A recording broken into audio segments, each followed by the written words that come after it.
Bonjour à tous et bienvenue dans Cult & Click avec Kerr qui a ouvert son micro et ça c'est une bonne nouvelle. On se retrouve donc sur la petite vidéo de la saison 7 de Walking Dead épisode 14. Wow. Et donc on est là avec l'ami Cardel et l'ami Kerr pour une émission qui est enfin de qualité. Il y a eu des petits bugs sur YouTube live ce soir, on a essayé plusieurs machines, plusieurs connexions, c'était l'angoisse, mais on est enfin là, la petite VOD des familles avec vous deux. Du coup, mettez tous vos commentaires dans la section commentaires. Et ouais, ça allait plutôt bien fait.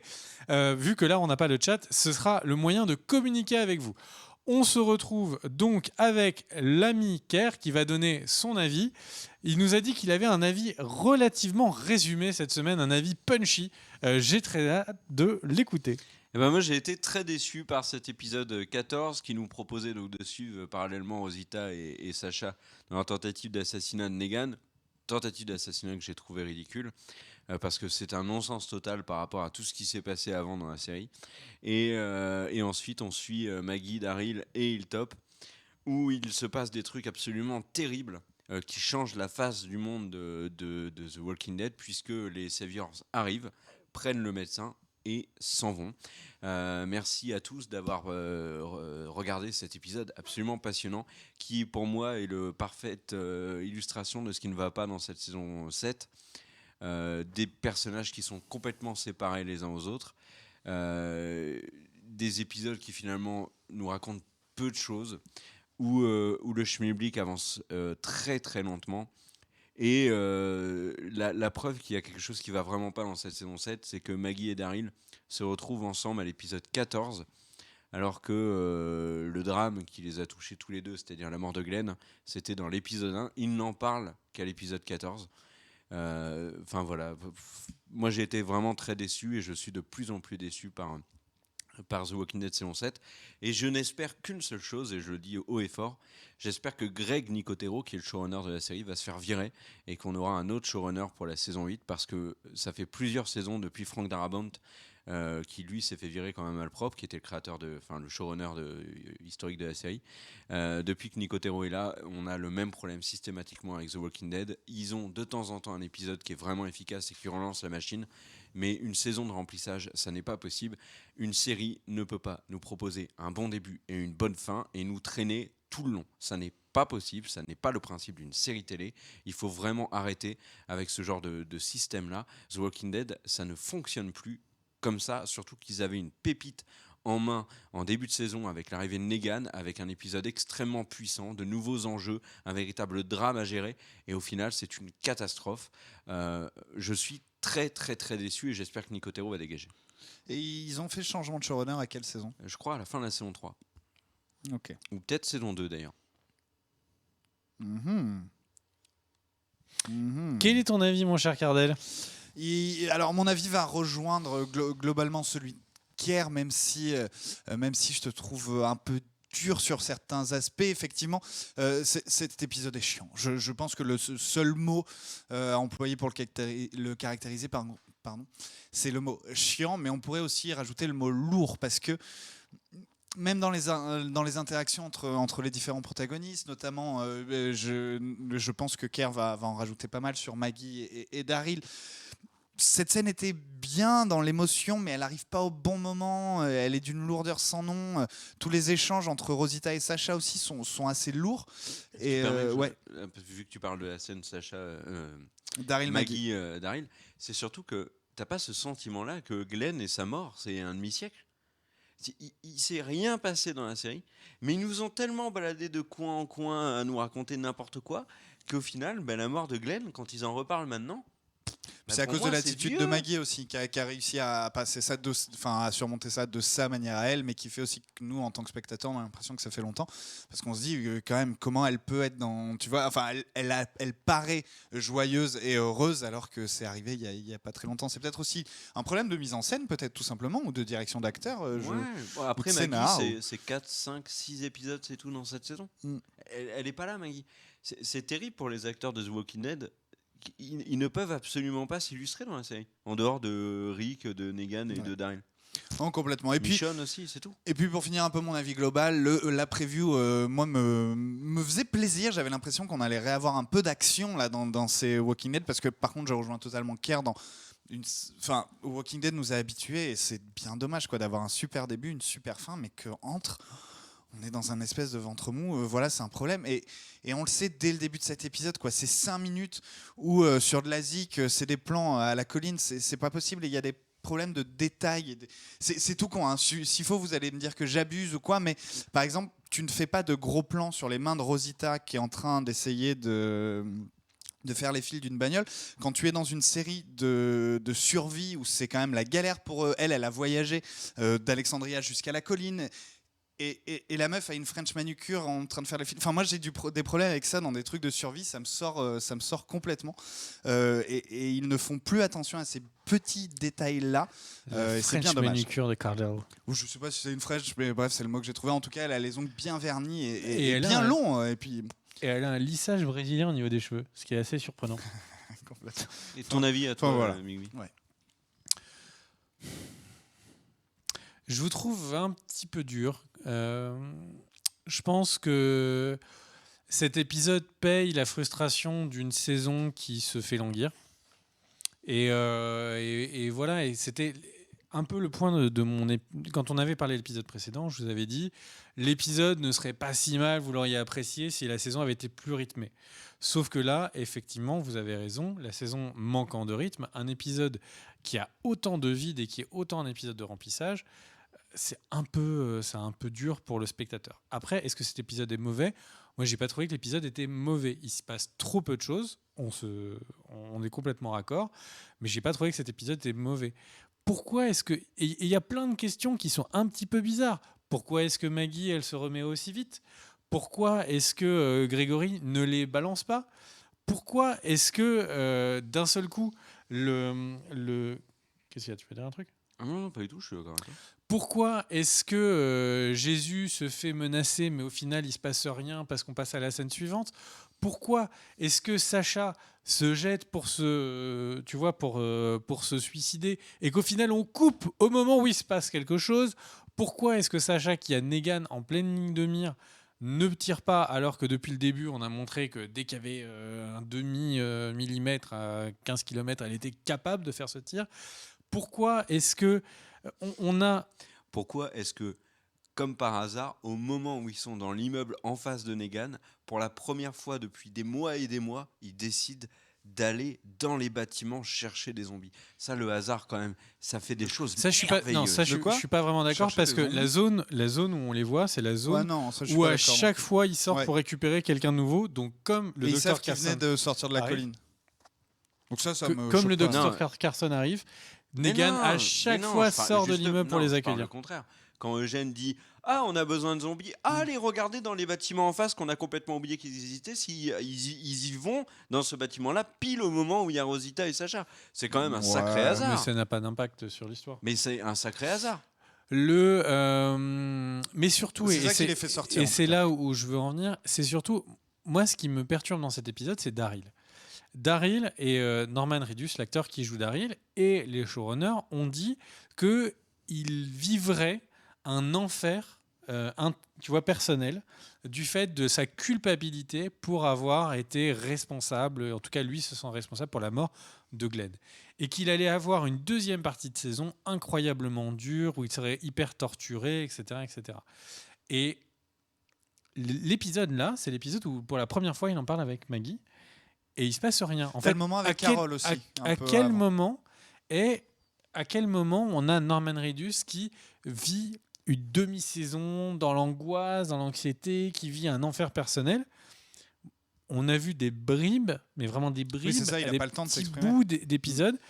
Je pense personnellement, mais c'est une croyance personnelle, je pense que les épisodes qu'on voit sont des épisodes qui ont été amputés des moments que la série a voulu retirer, des moments sombres, parce que la série voulait retirer tout ce qui commençait à déplaire au grand public. On le rappelle, Walking Dead a perdu plus de 40% de son audience avec une lente mort depuis l'épisode 1 qui a été jugé trop violent.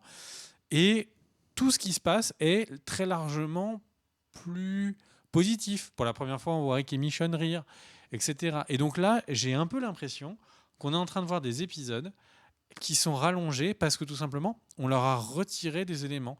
Et j'ai vraiment l'impression qu'on a retiré l'intégralité des éléments où on voyait Daryl mal vivre en fait la mort de Glenn. Là, petite tape sur l'épaule. Merci. On se retrouve plus tard, t'inquiète pas, c'est pas toi, et on va tous faire la guerre. Mais je pense aussi qu'il faut. C'est un peu bizarre. On ne peut plus donner aucun crédit aux paroles de Nicotero et de la prod au niveau de la promo. Ils nous ont quand même dit que dans la première partie de la saison, oui, tout le casting était séparé, mais que dans la deuxième saison, ils allaient tous se retrouver. Oui, deuxième partie de la saison, ils allaient tous se retrouver, qu'il y avait aucun. Enfin, on allait retrouver le Walking Dead qu'on aime. Et dans les faits, ils sont toujours autant séparés. Donc, ils peuvent nous raconter n'importe quoi. Enfin, les licornes volantes, ils peuvent nous l'affirmer. Moi, j'y crois pas. Maintenant, je n'y crois plus à leur truc. Hein. Alors, c'est vrai. Après, au final, ils se sont tous revus, tu vois, l'un avec l'autre, qui fait proxy, etc., etc. Oui, mais la saison, c'est pas non la plus seconde moitié a la même trame. C'est pas non plus un mensonge énorme. Mais donc, au final, pour préciser mon avis, parce que c'est un plutôt, j'allais dire un plutôt mauvais épisode. C'est un épisode neutre, c'est un épisode qui passe le temps, et c'est pas ce qu'on attend de Walking Dead, c'est ce qu'on attend d'un épisode de Newport Beach, c'est ce qu'on attend d'un épisode de Dallas, ou je ne sais pas. Ces séries où on a l'impression qu'elles ne sont là que pour faire perdre le temps aux gens qui la regardent. Walking Dead, c'est une série impactante. Ça, ouais. Il se passe des choses. On s'en fout de savoir si quelqu'un va embrasser quelqu'un d'autre, etc. Il va y avoir des vies qui vont être en danger à chaque épisode.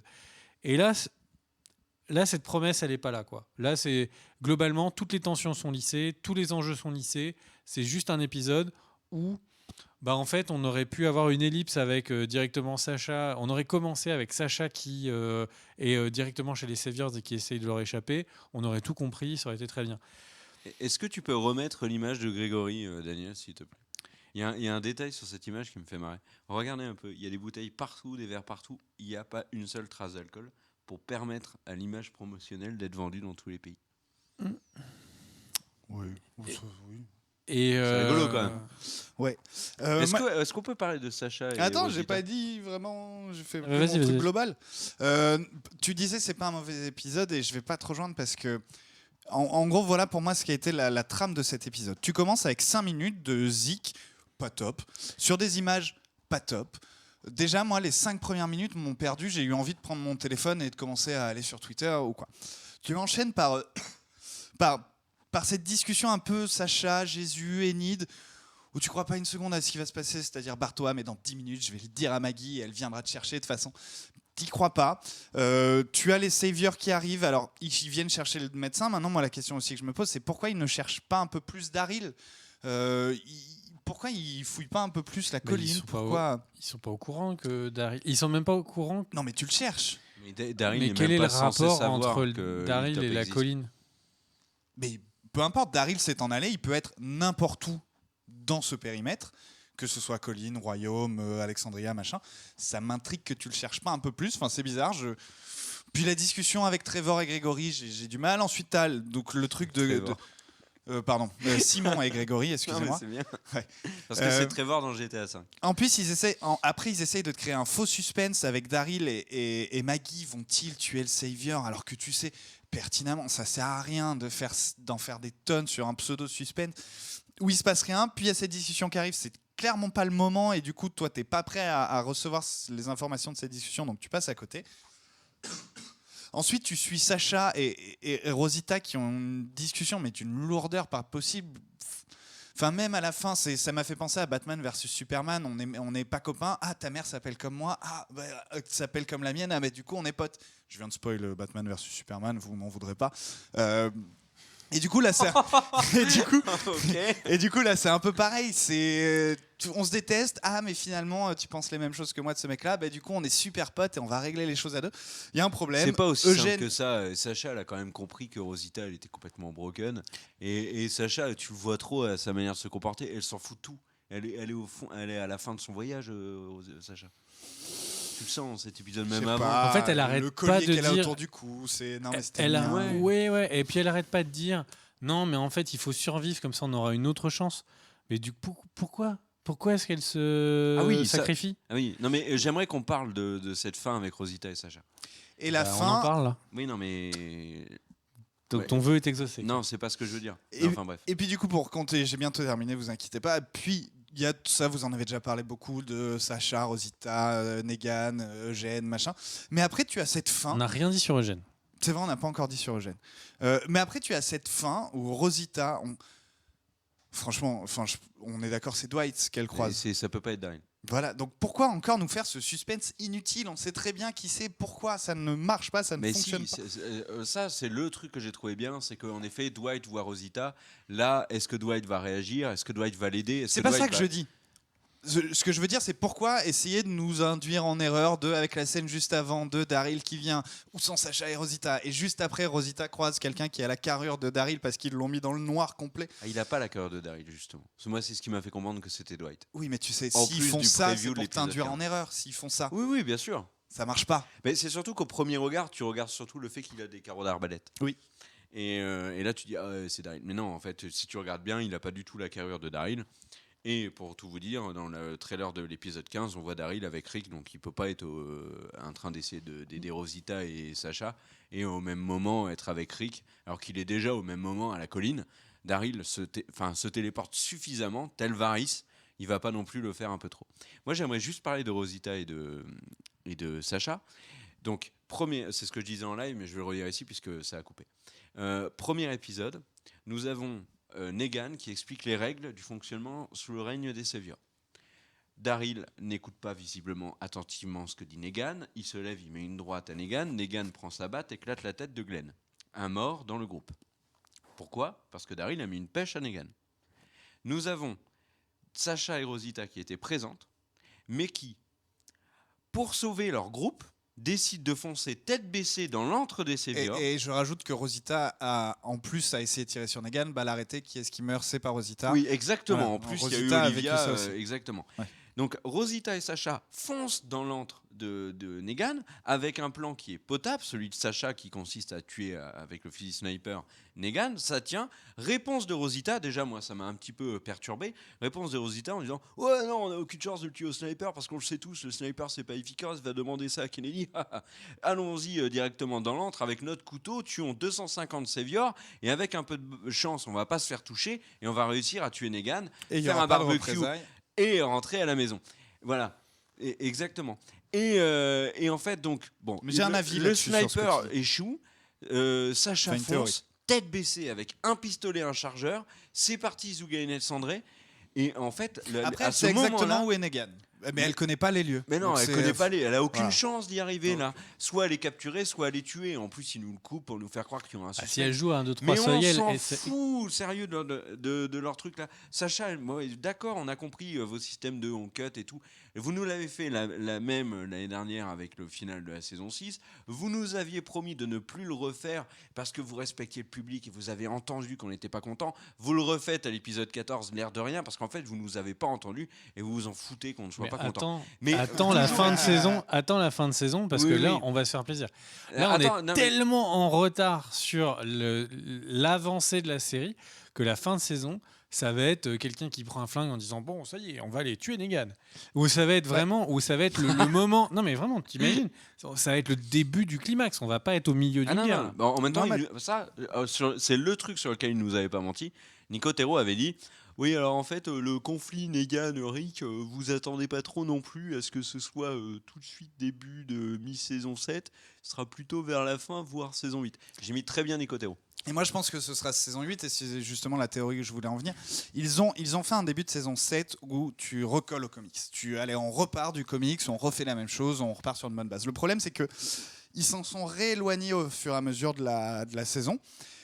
Et je pense qu'ils se sont pris les pieds dans le tapis, ils ne savent peut-être pas comment revenir à un scénar qui serait un peu plus sur celui des comics, parce que tu es obligé pour la suite, et je vais m'arrêter là pour pas spoil. Tu es obligé là à un moment donné de recoller. Là, tu es obligé. Mais je suis d'accord avec toi. Et du coup, pardon, excuse-moi. Et pour recoller, à mon avis, ils essayent là de vite nous fourguer des trucs pour que sur ces 2 derniers épisodes, on recolle. Et je pense que l'autre chose que je pense, c'est que quand on nous dit qu'il y aura cette fameuse grande bataille à la fin peut-être de la saison 7, est-ce que... Ah non, ils ont dit que c'était le début. Hein. Nicotero a bien dit que c'était le début du conflit entre Negan et Rick à la fin de la saison 7. Mais attention, nous on a cru que c'était Rick qui allait attaquer Negan, mais est-ce que justement pour recoller un peu comics machin, hop, le fait que Sasha y soit allé, c'est pas parce qu'en fait il va y avoir des représailles et que c'est en fait Negan qui attaque le groupe de Rick. Non, ça, mais je dis pas qu'en termes de scénario c'est débile. Là je me mets à la place pourquoi ils ont de recollé Sacha. si vite parce qu'ils savaient pas comment faire le lien. Je me mets à la place de Sasha et de Rosita, mais leur décision, mais elle est complètement stupide. Daryl met une baigne à Negan, Glenn meurt, et là ils partent le couteau entre les dents pour tuer. Mais ils ont aucune chance d'arriver déjà au bout de leur mission, et en plus là en faisant ça, ils signent l'arrêt de mort de plein de monde à Alexandria. Et puis tu parlais du fait de vouloir réatterrir avec le comics, mais il y a quand même un vrai problème avec The Walking Dead, c'est que je pense qu'ils se sont pris les pieds dans le tapis fort de leur succès. The Walking Dead a été une série événement. Une série l'est toujours, et ça a été aussi un phénomène en termes d'audience, puisqu'il y a dans l'histoire de la télé américaine jamais eu une série du câble, ou en tout cas pas une des 4 grands networks, qui faisait autant d'audience. Et là, ils se sont dit, notre format, ça marche, on fait des audiences de tarés, et en fait, nous, comment on fonctionne, c'est un premier épisode qui est très bon, un cliffhanger à la moitié de saison, on reprend avec un épisode très fort, et on refait un cliffhanger en fin de saison. Tu caricatures trop, c'est pas vrai. Il y a des bons épisodes au milieu, etc. Là, on est vraiment en train de vivre. C'est vraiment le plus mauvais de la saison. Là, le reste a été. Ouais, voilà, on est en train de vivre le paroxysme. Là, tu caricatures beaucoup trop. Mais non, la saison 7 s'allonge, on est d'accord. Donc tout ce que tu dis est vrai sur la saison 7. Toutes les saisons de Walking Dead ne correspondent pas à ce que tu viens de dire. Il n'y a pas un bon épisode au début, un bon épisode à la fin. On se repenchera dessus. Je pense que la saison 6, on a dit la même chose. La saison 5, on a dit la même chose. La saison 2, on a eu Sophia qui est sortie de la grange et c'était une saison aussi. Tout au long de Walking Dead, il y a des bons épisodes. Moi, même la grange que vous aviez pas trop aimé. Ah, mais moi, j'ai adoré. Moi, j'ai vraiment la grange, c'est un de mes épisodes préférés. Le seul à pas avoir aimé cette saison. Même sans parler de l'épisode de la grange. Ah, la saison, j'ai bien aimé. Oui. Dans la ferme. Ouais, c'est moi qui ai pas. Mais pour moi, The Walking Dead est bon jusqu'à la moitié de la saison 3. Et ensuite, dans la deuxième partie, donc l'affrontement contre le gouverneur et Laurie, enfin non, pas Laurie, comment ça s'appelle, Lorraine Holden. De quoi veux-tu parler? Mais comment elle s'appelle la blonde qui meurt avec Andrea. Andrea, voilà, merci. À partir de là, la mort d'Andrea, etc. À partir de là, pour moi, The Walking Dead chute en termes de qualité. Elle a repris un peu avec l'épisode 1 de la saison 7. Mais là, pour moi, cette saison 7, c'est de la soupe. Et en plus, elle manque de sel. Ah, tu vas. C'est même pas la bonne. Tu peux pas. Non, je suis pas d'accord. Mais en tout cas, on est parti un peu trop loin. C'est un épisode lent, on est d'accord. C'est un épisode sur lequel il y a des incohérences, on est d'accord. C'est un épisode sur lequel on pense qu'il manque des éléments qui ont été sans doute retirés à montage pour plaire au public, on est d'accord. Là, je trouve que t'es un petit peu méga violent. Je pense pas qu'ils ont tiré des trucs. On avait 3 ou 4 épisodes comme ça, je dis pas. Mais là, on n'est clairement pas non plus en a eu 12. en train. Non. Ah si, moi, à la fin de la saison, si vous voulez, on refera épisode par épisode et je vous dirai si c'est des épides décevants ou pas. L'épisode avec Daryl, il est intéressant. Enfin, franchement. Oui, sans plus. Si, moi j'aime bien celui avec Dwight. Oui, il est sympathique. Celui qui m'a le plus fait marrer, c'est l'épisode avec Eugène parce qu'il a un ton décalé. Mais oui, ça fait quand même plusieurs épisodes. L'épisode avec l'épisode avec Rick et Michonne où ils se marrent et tout. Moi je l'ai pas aimé. Le Garbage Kid aussi. C'est intéressant d'avoir des contrepoints de vue quand même. Et le Garbage Kid, moi, c'est pas des épisodes que je détestais, même plutôt bien aimé ceux avec les Garbage Kid. Et je dis pas que c'est des épisodes qui sont détestables, je dis que ce sont des épisodes qui sont décevants. L'épisode est nul, il est pas terrible, ok. C'est celui-là, ça veut pas dire que Walking Dead est jeté aux orties depuis 4 saisons. Mais justement, on a beaucoup dérivé, du coup on est parti sur Walking Dead en général. J'aimerais recentrer sur cet épisode et du coup on n'a pas parlé d'Eugène encore. Est-ce que vous avez des choses à dire sur lui? What the fuck is Eugène? On sait pas, ça avance pas non plus sur Eugène. Eugène est un pleutre. Ouais, voilà. Je pense. On peut avoir le regard de Eugène est un traître. Ou Eugène a juste eu peur de la situation. Il s'est dit oh non, Rosita, Sacha, là leur truc je le sens pas. Moi je reste dans ma situation qui est plus confortable. Et s'il me propose autre chose, enfin là on le voit, il panique. S'il avait fait le mec fort en disant non mais maintenant je suis Negan, tu vois, allez ciao bye bye. Non. Et son truc au talkie-walkie. Mais c'est un des trucs les plus ridicules que j'ai vu. Ça c'est drôle, ça j'ai bien aimé. C'est pas possible. Bon. Je suis Negan au talkie-walkie, fait ça. Mais qui fait ça, sérieux? Eugène. Eugène, ça m'étonne pas du repas. Mais non, mais même quelqu'un de ridicule fait pas ça en vrai. T'es trop négatif. Je lance une petite idée comme ça. Comme tu l'as dit, pour moi, là, on a eu un Eugène qui était en panique et qui, lui, n'oublie pas qu'il peut y avoir des représailles de Negan. Je pense que là, ils nous ont montré, sans vouloir nous montrer, le fait que il est pas Negan, mais qu'il allait clairement pas se découvrir ou se démasquer juste parce qu'il y a deux filles qui lui font coucou depuis une heure. Le truc, c'est que pourquoi il est pas Negan ? Encore une fois. Pourquoi il n'est pas Negan ? Parce qu'en fait, déjà, on en a parlé tu sais, à l'épisode de Eugène. À la fin, il y a des gros clins d'œil, il y a des clins d'œil dans la musique. On en avait parlé. Oui, mais moi, j'avais pas du tout pensé qu'il n'était pas Negan. Et je pensais que Dwight n'était pas Negan. Tout au long de l'épisode, en fait, il y a beaucoup de clins d'œil. La musique est utilisée par Eugène qui commence à fredonner quand il fait semblant d'être Negan. C'est la musique de V pour Vendetta, qui est donc des personnes qui portent tous des masques pour se porter, etc. Mais... À la fin, la manière dont il parle.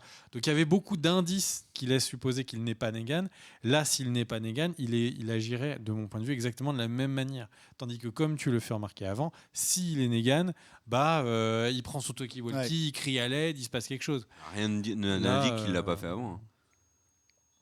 Il rentre, il s'enfuit. Peut-être que quand il est rentré, il a prévenu tout le monde. Oui, mais dans la scène. Après, ce qui se passe hors diégétique, là, on n'en sait rien. Ni toi ni moi, on peut le savoir. Par contre, dans la scène, il ne prend pas un talkie-walkie, il ne crie pas à l'aide.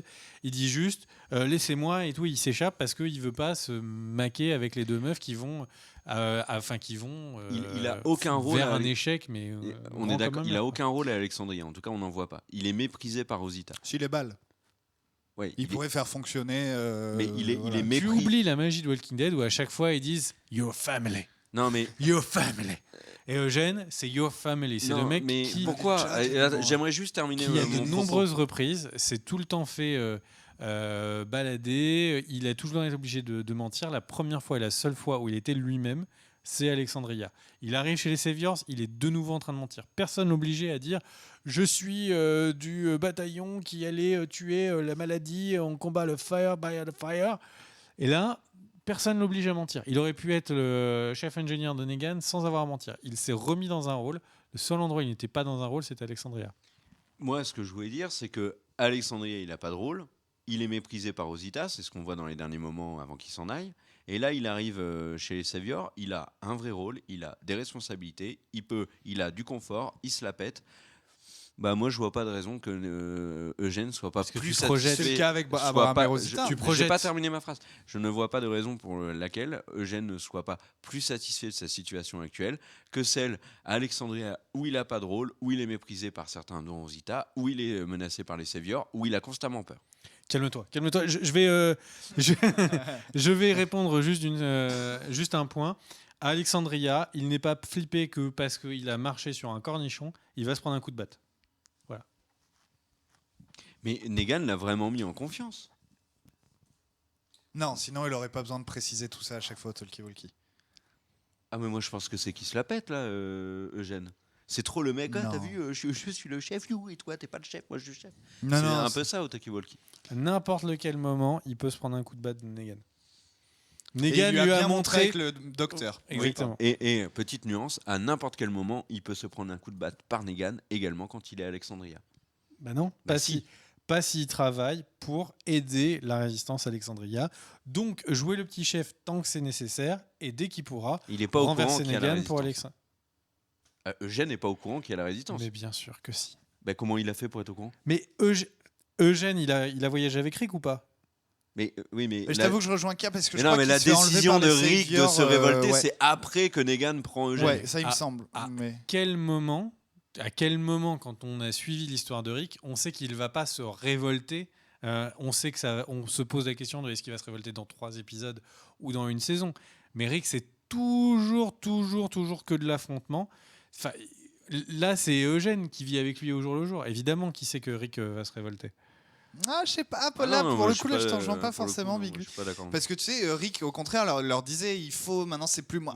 Oui, il disait même I'm not in charge anymore. Negan is. Ouais, il le donc disait, ça. Je sais pas. Je pense que pour tout le monde, je pense que Rick avait un peu abdiqué, ce qui a amené justement la révolte de Spencer, peut-être. Et que c'est après, il me semble que c'est après ça, et que Eugène se fait prendre par les Saviors, et après Rick décide de se révolter. Je crois, il me semble que c'est ça. Bon, bref.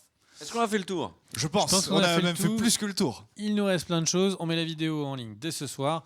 Des bisous. Il n'y avait pas YouTube Live ce soir parce que YouTube Live visiblement avait des problèmes. À tout casser. Donc, n'hésitez pas à mettre vos commentaires dans la section commentaires de la vidéo. C'est ainsi que nous pourrons blablater. Voilà, des bisous. Ciao. Ciao. Ciao.